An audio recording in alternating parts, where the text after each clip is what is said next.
चुनाव के वास्ते काशी के रास्ते प्रधानमंत्री मोदी 8 महीने बाद अपने संसदीय क्षेत्र वाराणसी जा रहे हैं। 5 घंटे का दौरा है, लेकिन इस 5 घंटे में प्रधानमंत्री काशी को 1500 करोड़ से ज्यादा की सौगात देंगे। इन सौगातों में 14 अस्पतालों में ऑक्सीजन प्लांट का उद्घाटन है, बीएचयू में मदर चाइल्ड हेल्थ ब्लॉक का उद्घाटन है। लेकिन सवाल यह कि कहीं पीएम मोदी का यह दौरा मिशन यूपी का आगाज तो नहीं। इससे पहले कि हम रिपोर्ट आपको दिखाएं, आपका परिचय खास मेहमानों से कराते हैं। डॉक्टर संबित पात्रा, राष्ट्रीय प्रवक्ता भारतीय जनता पार्टी के, आज हल्ला बोल में हमारे साथ चर्चा में शामिल होंगे। सुप्रिया श्रीनेत होंगी कांग्रेस पार्टी का पक्ष रखने के लिए, अनुराग भदौरिया समाजवादी पार्टी का पक्ष रखेंगे। हमारे साथ 2 मेहमान तो जुड़ गए हैं, लेकिन पहले जल्दी से आपको काशी की अपनी ये रिपोर्ट दिखा दे कि आखिर ये जो ताबड़तोड़ दौरा पीएम का हो रहा है, क्या ये चुनावी रणभेरी है। देखिए।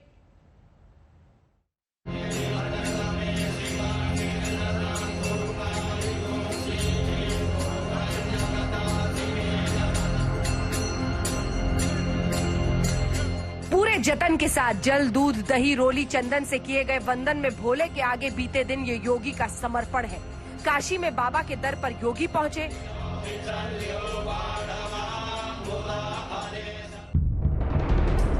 और एक दिन बाद प्रधानमंत्री नरेंद्र मोदी बनारस पहुंच रहे हैं, यानी यूपी में चुनाव की रणभेरी बच चुकी है।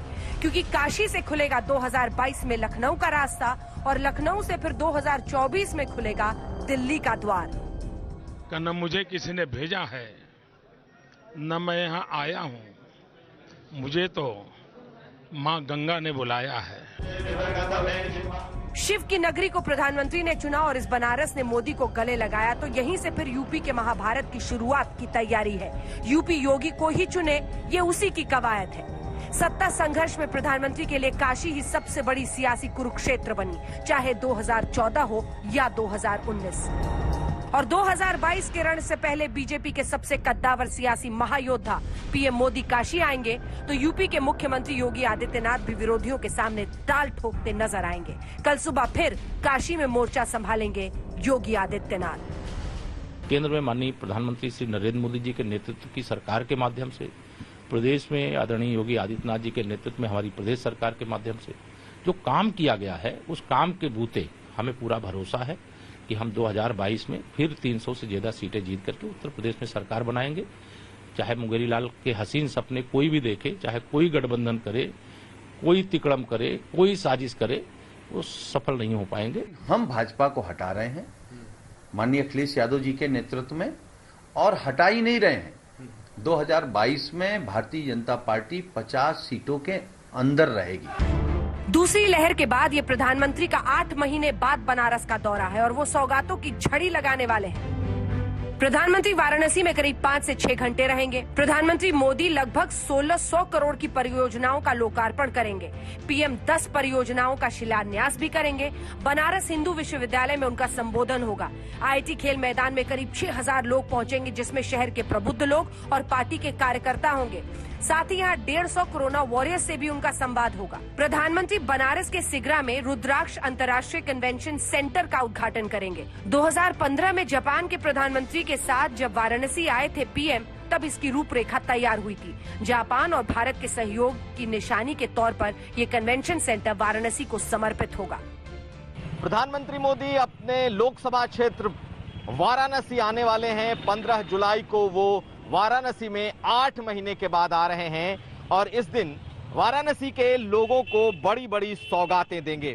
ये सबसे बड़ी सौगात है और ये है रुद्राक्ष सेंटर, जो कि सबसे बड़ा और सबसे अत्याधुनिक ऑडिटोरियम होने वाला है, जिसका उद्घाटन प्रधानमंत्री मोदी करेंगे और उनके साथ जापान के एम्बेसडर भी मौजूद रहेंगे, क्योंकि जापान के सहयोग से ये रुद्राक्ष सेंटर जो है, अंतर्राष्ट्रीय सेंटर, ये बना है।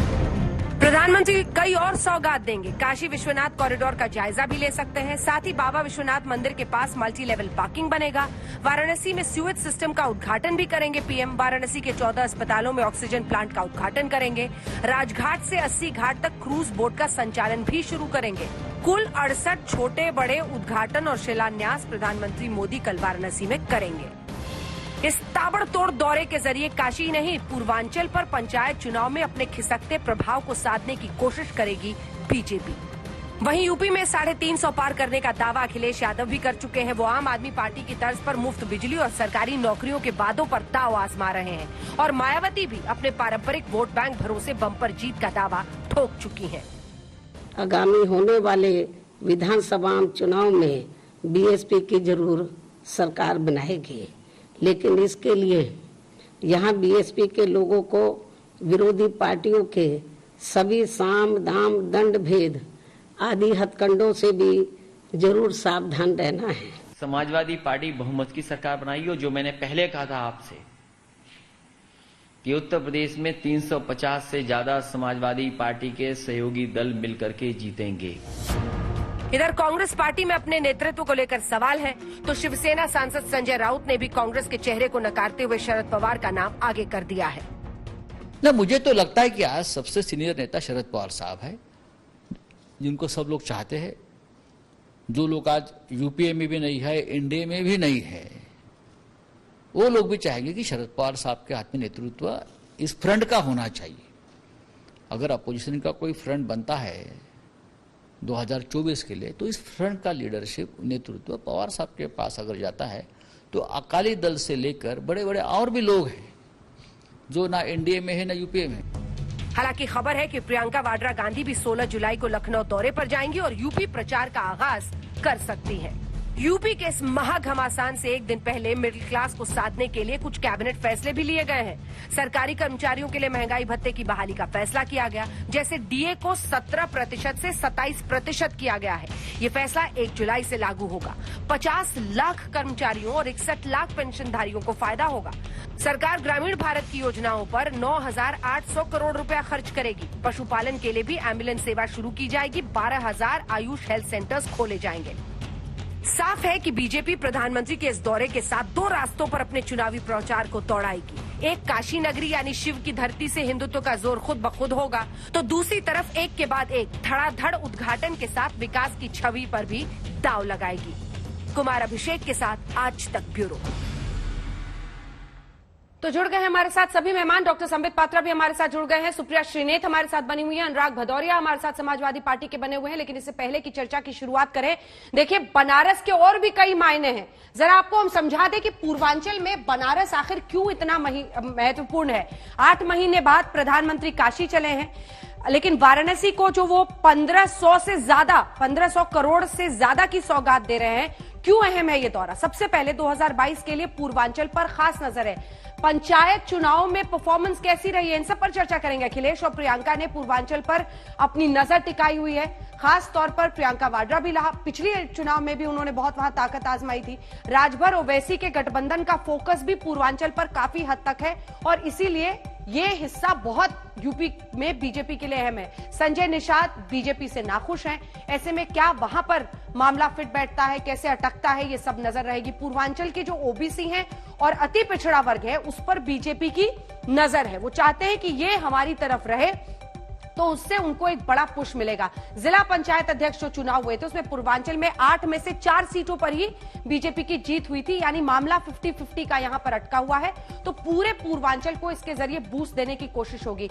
पंचायत चुनाव में वाराणसी में बीजेपी का बुरा हाल रहा है पंचायत चुनाव में, ऐसे में वो चाहेंगे कि यहां पर पूरी ताकत झोंकी जाए। आखिरकार ये प्रधानमंत्री का संसदीय क्षेत्र है और इसीलिए इन 7 पॉइंट्स के जरिए हमने आपको समझाने की कोशिश की कि यहां से दौरे की शुरुआत क्या कहती है। एक तो हिंदुत्व का बूस्ट मिलेगा ही, क्योंकि काशी नगरी है, शिव की नगरी है, भोले बाबा की नगरी है। दूसरी तरफ एक के बाद एक ताबड़तोड़ जो उद्घाटन हो रहा है, दिखाइए जरा डॉक्टर संबित पात्रा को मेरे साथ। डॉक्टर संबित पात्रा, उद्घाटन दौरा यह माना जा रहा है, ताबड़तोड़ उद्घाटन, लेकिन क्या काशी को क्योटो बनाने का कोई टाइमलाइन है ताकि बाकी जो शहर हैं यूपी के वो भी इंतजार में लाइन में लग जाएं? क्या तस्वीर दिखाई दे रही है? क्या हम माने ये चुनावी रणभेरी है प्रधानमंत्री की तरफ से ताकि यूपी योगी को ही पसंद करे? देखिए अंजना जी, प्रधानमंत्री केवल हिंदुस्तान के प्रधानमंत्री नहीं है, वो एक सांसद भी हैं और स्वाभाविक रूप से बनारस के सांसद होने के नाते ये गर्व का विषय भी है। बनारस अर्थात काशी अर्थात वाराणसी अपने आप में एक ऐतिहासिक स्थान है और प्रधानमंत्री नरेंद्र मोदी कोई पहली बार इस प्रकार से बनारस के लिए सौगात लेके नहीं पहुंच रहे हैं। पहली भी कई बार हमने दिसंबर 2020 में देखा था, उस समय कोरोना चरम पे था, मगर प्रधानमंत्री जी ने वर्चुअल मीडियम से किस प्रकार अनेकों सौगातों का उन्होंने इनॉग्रेशन किया था। और जहां तक क्योटो बनने का सवाल है, जहां तक टाइमलाइन का सवाल है, मैं इतना कहना चाहूंगा अंजना जी, आप देखिए आज जो भी बनारस जाता है, चाहे बाबा के दर्शन करने जाता है तो बनारस के बाबा के कॉरिडोर का जो दृश्य देखता है, चाहे सड़कों का जो दृश्य देखता है, चाहे गंगा के घाट का जो दृश्य होता है, और बिजली के तार जो ऊपर पहले लटके होते थे उन बिजली के तारों का जो दृश्य होता है, आज वो दिखता नहीं है। बदला बदला सा काशी हम सबको नजर आता है। बहुत त्वरित रूप से मैं बताना चाहूंगा कि आखिर प्रधानमंत्री कल क्या क्या इनॉग्रेट करेंगे। वैसे तो लिस्ट बहुत लंबी है, मगर छोटे से लिस्ट में मैं बताना चाहूंगा जनता के लिए 744 करोड़ का प्रोजेक्ट जो बन के तैयार है और 839 करोड़ प्रोजेक्ट्स का शिलान्यास होने वाला है। कुल मिलाकर के लगभग आपने जो कहा था 1600 करोड़ रुपए का 100 बेड का model maternal and child health MCH wing Banaras Hindu university में, मल्टी लेवल पार्किंग है गडौलिया में, रोरो वेसल्स टूरिज्म को बढ़ाने के लिए गंगा नदी पर, ठीक उसी प्रकार 3 लेन का फ्लाईओवर बनारस गाजीपुर हाईवे के ऊपर है। रुद्राक्ष जो इंटरनेशनल कन्वेंशन सेंटर है, इको फ्रेंडली सेंटर है, उसका भी उद्घाटन कल प्रधानमंत्री जी करेंगे। और साथ में ही जो CIPET centre for skill and technical support of central institute of petrochemical engineering and technology, इसके साथ 143 रूरल प्रोजेक्ट्स जल जीवन मिशन के अंतर्गत, ये बहुत महत्वपूर्ण है, घर घर तक पाइपलाइन पहुंचे, जल हम पहुंचा सके, इसका इनॉग्रेशन करेंगे। और आम और वेजिटेबल्स इनको इंटीग्रेटेड पैकेज के माध्यम से पैकिंग का जो सेंटर है उसका भी उद्घाटन करेंगे। और बहुत सारे ऐसे लिस्ट मेरे सामने हैं, बहुत समय लगेगा उसको बताने में, इन सबका इनॉग्रेशन होगा। मुझे लगता है शहर भी लाइन में खड़े हैं। बिल्कुल, आप मुझे उत्तर बिल्कुल मैं बाकी शहर, आप बाकी शहरों का भी पूछेगी अंजना जी, और उत्तर प्रदेश का चुनाव का माहौल है, आप मुझे उत्तर प्रदेश के डेवलपमेंट के बारे में पूछेंगी तो मैं उसका भी पूरा का पूरा रिपोर्ट कार्ड लेके आया हूं। अंजना देखिए, चुनाव का माहौल है, मैं इतना कहना चाहूंगा, चुनाव में जीत अर्थात नियति किसकी होती है? नियति उसी की होती है जिसके पास नेता होता है, जिसके पास नीति होती है और जिसके पास रिपोर्ट कार्ड होता है। हमारे पास नेता भी है, हमारे पास उचित नियत भी है और हमारे हाथ में रिपोर्ट कार्ड भी है। आपको दिखा सकता हूं, मैं वाकई रिपोर्ट कार्ड लेके बैठा हूं, ऐसा ही नहीं बोल रहा हूं। हमारे पास 4 वर्ष के अचीवमेंट का रिपोर्ट कार्ड भी है। तो हमारे पास तीनों चीज हैं। आप बाकी हमारे 2 भाई बहन आए हुए हैं, उनसे पूछिए क्या उनके पास नेता है? किसी के पास नेता नहीं है तो किसी के पास नीति नहीं है तो किसी के पास रिपोर्ट कार्ड ही नहीं है। मेरे पास तो तीनों है, इसलिए हमारे पास उत्तर प्रदेश भी होने वाला है। सुप्रिया जी, नेता का संकट आ गया है क्या कांग्रेस पार्टी में? यूपी में कमान कौन संभालेगा? क्या ये खबर सही है कि 16 जुलाई को प्रियंका गांधी जाएंगी लखनऊ और उसके बाद वो प्रचार की शुरुआत करेंगी? क्या एक वैक्यूम नहीं दिख रहा है इस वक्त? मुझे कभी कभी हंसी आती है, और हंसी इसलिए आती है, आपने सवाल किया कि बाकी जिले भी इंतजार कर रहे हैं। बाकी जिले नहीं इंतजार कर रहे हैं, पूरा देश इंतजार कर रहा है।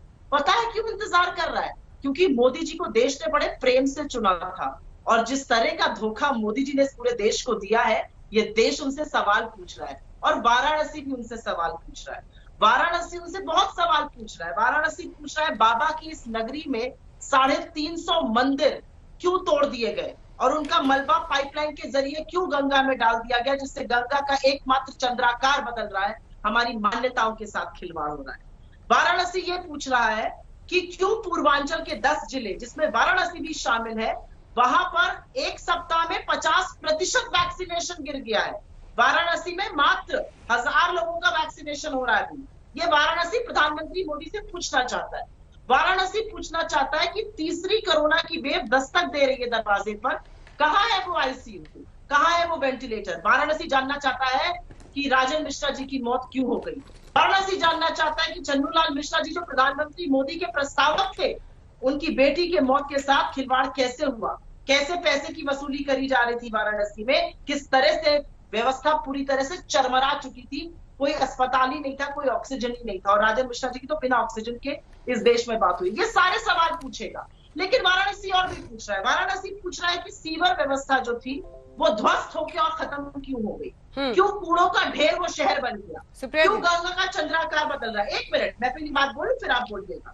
वाराणसी ये भी पूछेगा कि भाई आपने बड़ी फैसिलिटीज कही थी, आपने कहा था माँ गंगा ने मुझे बुलाया है, उस माँ गंगा के आंचल में जब लाशें तैर रही थी तो मोदी जी आपके मुंह पर पट्टी क्यों बंधी थी?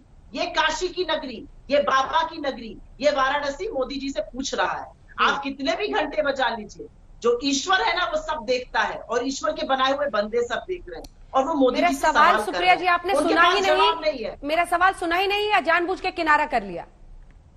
न किनारा किया ना सुना, ऐसा बिल्कुल ही मैंने सुना। मैंने आपका सवाल सुना, लेकिन क्योंकि ये शो मोदी जी की विजिट पर था तो मैंने सोचा पहले थोड़ी बातें उन पर कर लूं। लेकिन टक्कर देने वाले कौन कौन से नेता होंगे ये भी तो समझ में आए कि मोदी को टक्कर कौन देगा कांग्रेस पार्टी की तरफ से यूपी में, मोदी और योगी की जोड़ी को? आपकी बात से कुछ ऐसा प्रतीत होता है कि योगी जी बाहर हो गए कॉन्टेस्ट से, पता नहीं मोदी जी खुद ही तो नहीं आ रहे मुख्यमंत्री बनने, कुछ ऐसा प्रतीत हो रहा है। अगर ये चुनाव योगी जी लड़ रहे हैं तो तमामों लोग हैं उनको टक्कर देने वाले, और तमामों लोग मोदी जी को भी टक्कर देने वाले। देखिए लोग आज टक्कर क्यों दे रहे हैं? क्योंकि लोगों की थाली में खाने की कमी आ गई, लोगों की कमर तोड़ महंगाई से त्राहिमाम मचा हुआ है, नौकरियां चली गई। 23 करोड़ लोग जो गरीबी की सीमा रेखा के नीचे गए ना, उसमें से कुछ उत्तर प्रदेश के भी हैं, बहुत सारे वाराणसी के भी हैं।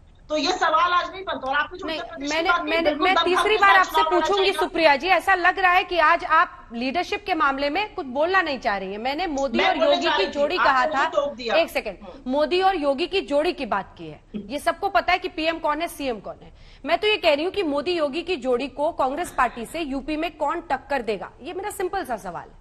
मैं इसका जवाब दे रही थी, आपने मुझे टोक दिया। देखिए जोड़ी तो ये वही है जो 2 हफ्ते पहले जहां सर को टव्वल हो रहा, जहां चीफ मिनिस्टर चेंज होने की बात हो रही थी, AK शर्मा पर तलवारें खिंचाई थी मोदी जी और योगी जी में। 265 विधायकों ने ऐसी थोड़ी चिट्ठी लिख दी थी और धरने पर बैठ गए थे विधानसभा में। खैर उस जोड़ी की जितनी कम बात करी जाए उतना एम्बैरेसिंग इनके लिए कम होगा। जहां तक कांग्रेस की बात है, बिल्कुल सही है, प्रियंका गांधी जी यहाँ पे आएंगी 16 तारीख को, और कांग्रेस के उनके नेतृत्व में, उनके निर्देशानुसार कांग्रेस ने तमामों ऐसे मुद्दे उठाए जो आम आदमी के मुद्दे, चाहे वो छात्रों के हो, संविदा पर रह रहे लोगों के हो, शिक्षकों के हो, अनुदेशकों के हो, चाहे भर्तियों में घोटाला का मामला, तमाम। ठीक है संबित जी, छोटा सा जवाब फिर मैं अनुराग जी के पास जाऊंगी। ठीक है संबित जी, छोटा सा जवाब फिर मैं अनुराग जी के पास जाऊंगी फौरन।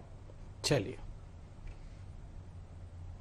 देखिए कांग्रेस के प्रवक्ता ने आरंभ में कहा कि उनको कभी कभी हंसी आती है। मैं तो कहता हूं पूरा हंसिए, खुल के हंसी रोकना अच्छी बात नहीं है। 2014 से पहले से ही इनको पूरी तरह से भारतीय जनता पार्टी पे हंसी आ रही है। मुझे तो आश्चर्य होता है, बंगाल में ये शून्य हो गए फिर भी ये हम पे हंस रहे हैं कि देखो जी भारतीय जनता पार्टी सरकार नहीं बना पाई। मुझे समझ ही नहीं आता है, पुडुचेरी ये हार जाते हैं फिर ये भारतीय जनता पार्टी पे हंसते हैं कि देखो जी वहां तो अपने दम पे सरकार नहीं बनाया, ये तो कोएलिशन सरकार बनाए हैं जी। हंसिए, हंसना सेहत के लिए अच्छा होता है और कांग्रेस वाले कर ही क्या सकते हैं, हंस ही सकते हैं। दूसरी बात इन्होंने कहा कि जनता पूछना चाहती है, जनता पूछना चाहती है, जनता तो पूछेगी भी, जनता तो जवाब भी देगी, हम जनता को हम भी जवाब देंगे, हम रिपोर्ट कार्ड दिखाएंगे। पर आप ये बताइए आपका वो नेता कौन होगा जो जनता की तरफ से पूछेगा? यही तो अंजना जी भी पूछ रही थी, यही मैं पूछ रहा हूं कि आपका वो नेता कौन होगा जो पूछेगा, या केवल ट्विटर पे ही पूछता रहेगा, जमीन पे? मैं बीच में बिल्कुल नहीं बोला था, मैं बिल्कुल बीच में नहीं बोला था। शांति, धीरज रखिए बहन, धीरज, धैर्य। देखिए अंजना जी केवल ट्विटर पे ही पूछेंगे क्या इनके नेता, या कोई इनके नेता बाहर भी आके कुछ सड़क पे पूछा पूछी करेंगे? तीसरी बात है, इन्होंने कहा कि कूड़ों का ढेर का शहर बन गया है बनारस। जो लोग बनारस से वास्ता रखते हैं और काशी वासी जानते हैं आज घाटों की हालत क्या है, आज सड़कों की हालत क्या है। और इन्होंने कहा पूरा देश इंतजार कर रहा है कि कब डेवलपमेंट होगा। क्यों? 70 वर्षों तक आपने कर दिया होता तो पूरा देश इंतजार ही नहीं करता। अगर 70 वर्षों तक दादा दादी, मामा मामी, चाचा चाची सभी कह रहे थे गरीबी हटाना है, गरीबी हटाना है, गरीबी हटाना है, सब गरीबी हटाना है, तो अब तक तो स्वर्गलोक बन जाना चाहिए था, सारा गरीबी हट जाना चाहिए था। काहे का भी देश इंतजार कर रहा है? देश इसलिए इंतजार कर रहा है क्योंकि आपसे ना हो पाया और हमने करके दिखाया। अनुराग भदौरिया एक बार बोले, फिर मैं आ रही हूँ आपके पास, फौरन आ रही हूँ। एक बार अनुराग जी बोले, एक बार। राइट टू रिस्पॉन्ड, आपने उनको राइट टू रिस्पॉन्ड किया, मुझे भी दीजिए ना। तो दीजिए, 2 लाइन में बोलिए अपनी बात, क्योंकि नहीं तो फिर आप दोनों की बहस। नहीं, 23 करोड़ लोग इस देश में गरीबी की सीमा रेखा के नीचे चले गए, ये इनकी उपलब्धि है। इनकी उपलब्धि यह है कि क्रूड का दाम आधा है हमारे शासनकाल से, 109 रुपए में पेट्रोल बिक रहा है, 834 में रसोई गैस बिक रही है। 1 लीटर कड़वा तेल खरीदने के लिए किसान को 14 किलो गेहूं बेचना पड़ रहा है आज, और पूरे महीने की सप्लाई के लिए 1 क्विंटल गेहूं बेचना पड़ रहा है। ये इनकी देन है। ठीक है, इनकी महंगाई देन है कि 2 करोड़ रोजगार खा गए। महंगाई से लेकर तमाम मुद्दों पर हम आएंगे, अभी वापस महंगाई आएंगे। एक बार जल्दी से अनुराग भदौरिया के पास चलते हैं, क्योंकि अखिलेश यादव सबसे बड़े कंटेंडर इस वक्त दिखाई दे रहे हैं उत्तर प्रदेश में योगी के खिलाफ। लेकिन चूंकि बनारस की बात हो रही है, तो अनुराग भदौरिया जी एक सिंपल सवाल पूछ रही है। आप बीजेपी पर जो रोज कहते हैं वो बोलिएगा, लेकिन मेरे सवाल का पहले जवाब दे दीजिएगा। और वो सवाल ये है कि आपके राज्य में सैफई और बनारस में इतना फर्क क्यों रहा? अब देखिए, मैं आपको एक सीधा सा एक बात कह रहा हूं जो मुझे लगता है कि सम्मत जी के कानों तक नहीं जाती होगी, क्योंकि बंद गाड़ी में रहते हैं तो उनके कानों तक नहीं जाएगी। उत्तर प्रदेश का युवा क्या कहता है? बेबस और लाचार हूं, बीजेपी का शिकार हूं, क्योंकि मैं यूपी का बेरोजगार हूं। ये शब्द अगर आपके कानों में जाते होंगे तो इस पे गौर कीजिएगा और भारतीय जनता पार्टी को बताइएगा। और जिस पंचायत के आप चुनाव की बात कर रहे थे, वहां ये लंबी लंबी बातें बना रहे हैं। मात्र इनकी 4 सीटें आई थी और समाजवादी 16 समाजवादी पार्टी के जिला पंचायत सदस्य जीते थे। ये समाजवादी का अगर विकास नहीं होता तो नहीं जीते होते। हमने बनारस को पूर्वांचल बनाया, एक्सप्रेस वे भी दिया हमने वहां पे। इन्होंने क्या दिया आज तक? क्यूटो देने की बात है, क्यूटो तो छोड़ो, वहां पे क्या ना बस तक एक वोल्वो बस तक नहीं चलाई, क्यूटो क्या चलाएंगे? दूसरी बात, सुन लो, हम उत्तर प्रदेश को सांस्कृतिक बनाने की बात करते हैं। एक मिनट सुनिए, मैं अपनी बात कर रहा हूँ, टोका टोकी मत कीजिए। हम उत्तर प्रदेश को सांस्कृतिक उत्तर प्रदेश बनाने की बात करते हैं और आप सांप्रदायिक उत्तर प्रदेश बनाने की बात करते हैं। ये हमारे आपके बीच में फर्क है। हम उत्तर प्रदेश को एक कल्चर देना चाहते हैं। उत्तर प्रदेश को उत्तम प्रदेश और उत्तर प्रदेश को जिस तरह से हमने विकास के रास्ते पे लेके गए थे, यहाँ पे लोगों को हमने सपना दिया था, सपना पूरा किया था। आपने लोगों को सपना दिया, उनको धोखा दिया। आपने जो सपने उत्तर प्रदेश के लोगों को दिए उसमें से एक भी पूरा किया हो तो बता दो। हम आएंगे तो उत्तर प्रदेश को क्या देने की बात की थी? हम आएंगे तो उत्तर प्रदेश में 70 लाख लोगों को रोजगार दे देंगे, दे दिया आपने। आपने कहा था हम आएंगे, किसानों को हम यहाँ पे इनकम डबल कर देंगे, कर दिया आपने। आपने लैपटॉप देने की बात की थी, क्या उत्तर प्रदेश को आपने लैपटॉप दे दिया?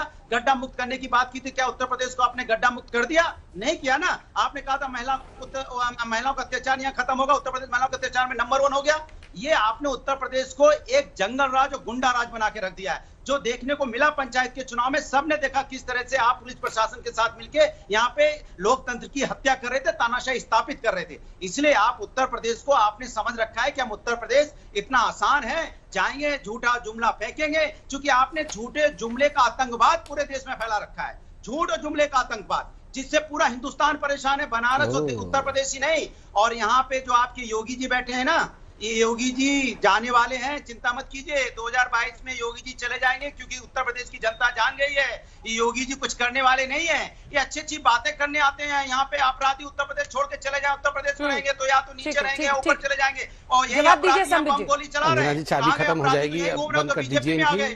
वो तो कुछ इनके चाबी नहीं होगी, सबसे बड़ी प्रॉब्लम है। काम करने लगे इनके, अब बंदी नहीं होंगे, अब क्या करें? चाबी लगा दिया है आपने, अब ये बंदी नहीं होंगे, अब मैं क्या करूं बताइए? प्रभु कैसे आप शांत हो जाएंगे तभी जवाब दूंगा। अरे प्रभु, टोटी बंद करोगे तभी तो हम बोलना शुरू करेंगे।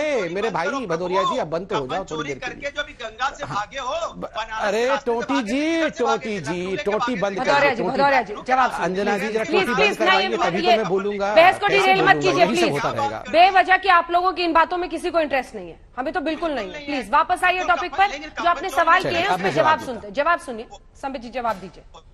पंचायत चुनाव से लेकर हर मुद्दे पर वो घेर रहा है। देखिए, इनका पहला मैं पंचायत बिल्कुल मैंने लिख भी लिया है। पंचायत चुनाव पे अभी ये अपनी छाती पीट रहे थे, अपना पीठ थपथपा रहे थे कि देखिए कितना बढ़िया से हमने पंचायत चुनाव पूर्वांचल में लड़ा है और 12 सीटें हमने जीत ली है। भारतीय जनता पार्टी की तो अच्छी परफॉर्मेंस पूर्वांचल में और खास करके बनारस में नहीं रही।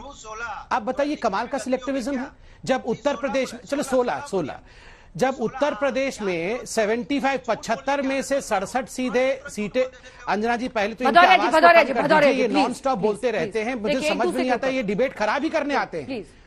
अरे तो आप बात पूरी कीजिए। ये नॉन स्टॉप अपनी डिबेट खराब करते हैं आके। देखिए अंजना जी, आप याद करिए, अभी इन्होंने कहा कि हम तो 16 सीट जीत गए, हमने तो बड़ा अच्छा परफॉर्मेंस किया है काशी शहर में। भारतीय जनता पार्टी का परफॉर्मेंस क्या है? और उसी सांस में वो कहते हैं कि ये तो प्रशासन का इस्तेमाल करते हैं, पुलिस का इस्तेमाल करके 75 में से 67 सीटें जो हैं वो भारतीय जनता पार्टी ने जीती है। तो चित भी मेरा पट भी मेरा।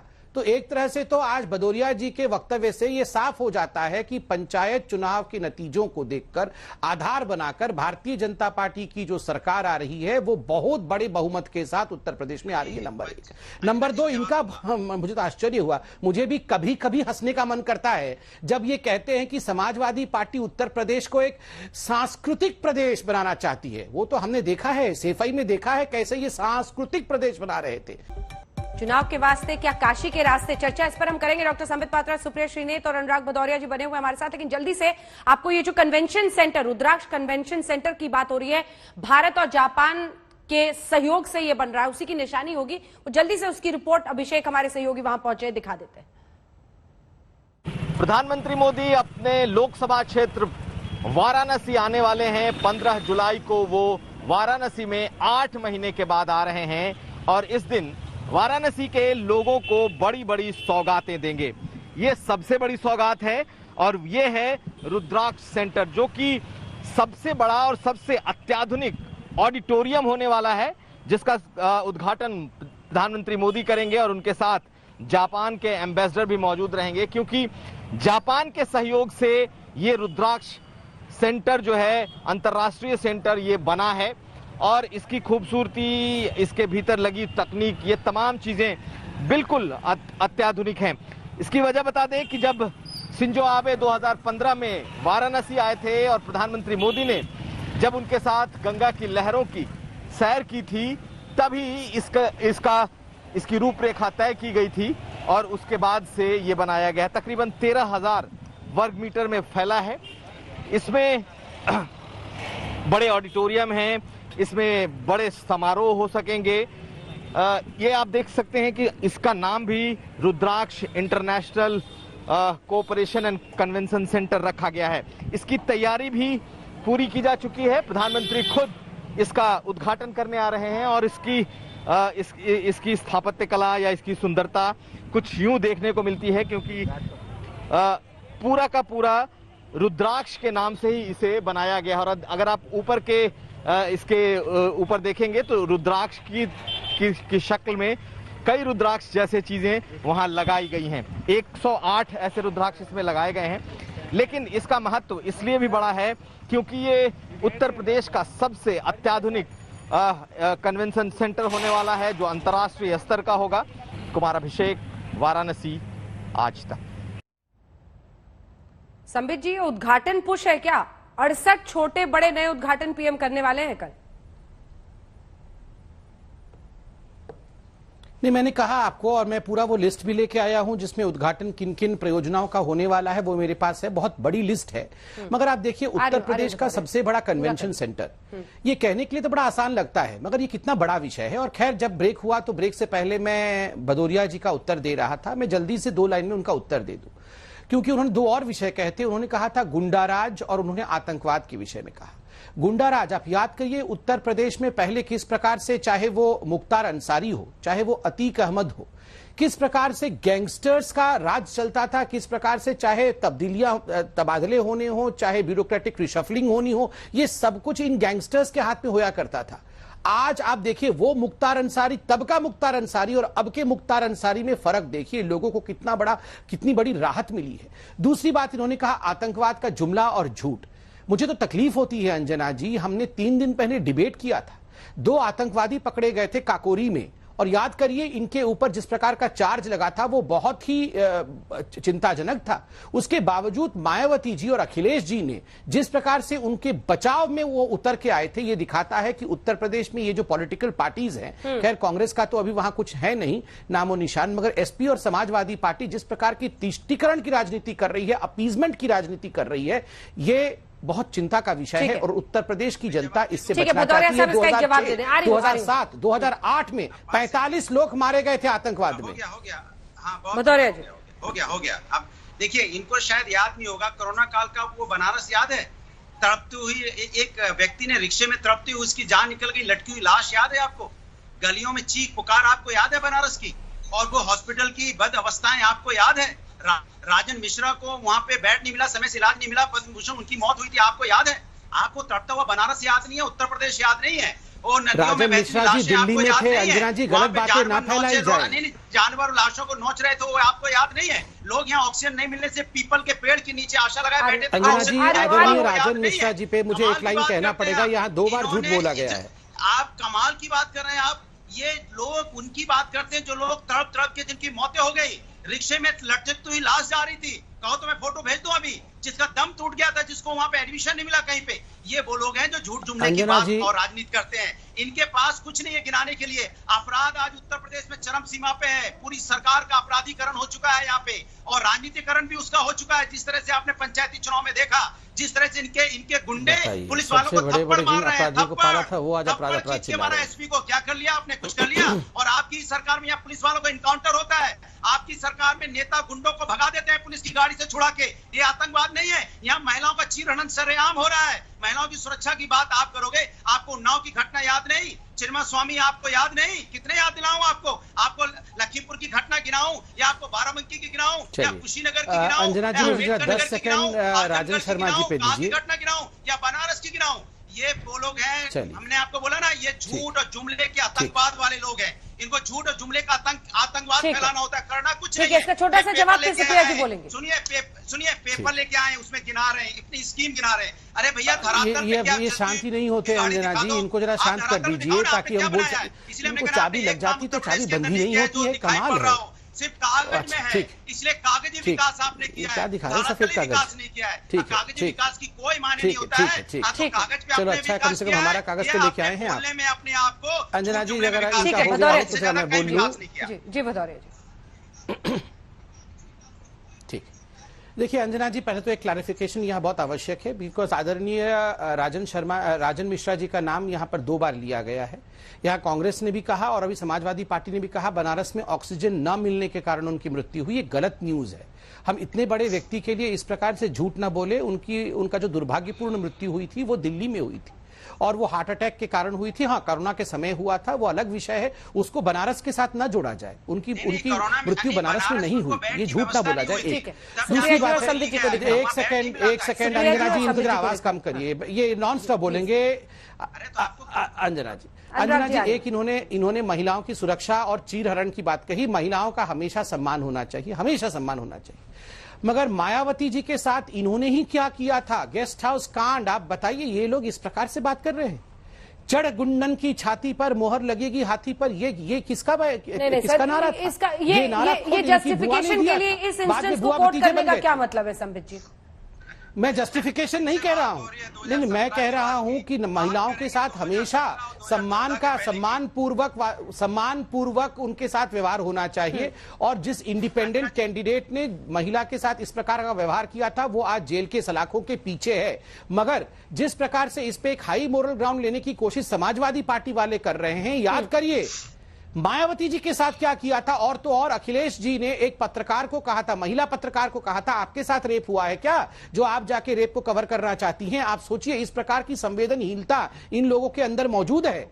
वो आज इस प्रकार से बिल्कुल हमें आईना दिखाने का काम करना है, जरूर करिए, हमसे सवाल पूछिए, किंतु इस प्रकार से झूठी मोरल हाई ग्राउंड मत लीजिए और झूठी खबर मत फैलाइए। ठीक है, चलिए सुप्रिया जी, ये बड़ा पुश है प्रधानमंत्री की तरफ से योगी सरकार के लिए यूपी में। कांग्रेस पार्टी का क्या रोड मैप होगा काउंटर करने के लिए? नहीं, मैं कांग्रेस पार्टी का रोड मैप बोलूंगी, लेकिन मैं एक महिला हूं और इस शो पर जिस हल्के अंदाज में महिलाओं के खिलाफ अत्याचार और बलात्कार और रेप की बात हो रही है, उससे मुझे बहुत जबरदस्त आपत्ति है। और आपत्ति इसलिए है कि देखिए, चुनाव में जीत हार, चुनाव में सरकार बनना, सरकार गिरना एक अलग मकसद है, एक अलग मुद्दा है। लेकिन क्या जो चीरहरण हुआ उस पर भाजपा की 11 सांसदों ने, 40 विधायकों ने, जो मायावती जी के साथ हुआ वो ठीक हुआ क्या? आप लोग मायावती जी के विषय में बात करना कोई बुराई नहीं है। ठीक है, सुप्रिया जी पूरा कर लेना चाहता हूँ। मायावती, मैं सिर्फ 1 सेकंड ले रहा हूँ। मैं सिर्फ इतना ही कह रहा हूँ कि मायावती जी के विषय में उनके लिए अच्छा कहना ये बुराई नहीं है। उनके साथ भी वो नहीं होना चाहिए। पूरा कर ले, मैं आपसे जवाब, क्या उसकी निंदा नहीं होनी चाहिए? अंजना जी, मैं ये पूछना चाहती हूँ, दो two wrongs make a right. अगर वो गलत हुआ तो क्या ये गलत होकर सही हो जाएगा? किसने कहा? हल्के में औरतों के बारे में बात की जाती? मैं आपके बीच में तो किसने कहा? चुप रही है, मैं औरतों के बारे में बात कर रही हूँ, थोड़ा संजीदगी से बात करिए पहले तो। औरतों के बारे में बात हो रही है, चीरहरण की बात हो रही है। हम तो संजीदगी से ही बात कर रहे हैं। नहीं, औरतों के बारे में बात करने का अधिकार हमें भी है और हमने बिल्कुल संजीदगी से बात की है कि मायावती जी हो चाहे साधारण महिला हो, सभी का सम्मान होना चाहिए। अब आप चुप हो जाइए, अब आप चुप हो जाइए, मैं आपके बीच में नहीं। कौन कहा संजीदगी से? हंसने का मन तो आपको करता है, संजीदगी से बात हम करते हैं। सुन लीजिए प्लीज, सुन रहिए। आपकी दिक्कत ये है कि आप हर चीज को मजाक बनाते हैं। हर चीज मजाक नहीं होती है। एक औरत का चीरहरण मजाक नहीं है। किसने कहा मस्खरापन? नहीं, अंजना जी, क्या मस्खरापन है? हमने मायावती जी के साथ जो हुआ वो घटना याद दिला दी तो उसको मस्खरापन का? ठीक है, आप उसका जवाब दीजिएगा, मैं आपसे जवाब ले लूंगी, उनको अपनी बात पूरी कर लेने दीजिए। मायावती जी महिला नहीं है क्या? महिला नहीं है मायावती जी? आपके शो पर अगर आप किसी को कंट्रोल नहीं करेगा तो फिर मैं भी किसी को बोलने नहीं दूंगी। मैं किसी के बीच में प्लीज संबित जी पूरा करने दीजिए, मैं आपसे जवाब लूंगी, मैंने बोला है। सुप्रिया जी प्लीज अपनी बात पूरी कीजिए। हाँ, मैं कुछ और पॉइंट्स उठाना चाहती हूँ। प्रधानमंत्री को एक 4 लेन बनानी थी गोरखपुर और वाराणसी के बीच में। चीफ मिनिस्टर का क्षेत्र वो है, पीएम का क्षेत्र ये। क्या हुआ उसके बारे में? हल्दिया से एक वाटर बेस बनना था, पैसा सैंक्शन हो गया था, काम शुरू हो गया था। क्या हुआ कोलकाता को वाराणसी से जोड़ने में? सोनभद्र, गाजीपुर, मिर्जापुर, जितने भी बगल के जिले, क्या हाल है उन जिलों का? बुनकरों की मौत हो रही है बिना काम के, क्या हाल है उन बुनकरों का? ये पूछा नहीं जाएगा वाराणसी में? वक्त कम जवाब लेना होगा। डॉक्टर संबित पात्रा जल्दी से एक लाइन में जवाब दीजिए, वक्त बहुत कम है, वक्त बहुत। ठीक है मैम, कांग्रेस का रोड मैप पता चल गया। संबित पात्रा एक लाइन में जवाब। अंजना जी मैं तो रिपोर्ट कार्ड लेकर भी बैठा हुआ हूं और एक एक विषय का जवाब दे रहा हूं। मैं तो पूछ रहा हूं ये कांग्रेस पार्टी इतना चिल्ला तो रही है मगर नेता है कहाँ? इनकी नीयत है कहाँ? केवल टीवी पर और ट्विटर पे चिल्लाने से और लिखने से कुछ नहीं होता है, जमीन पर उतरना पड़ता है।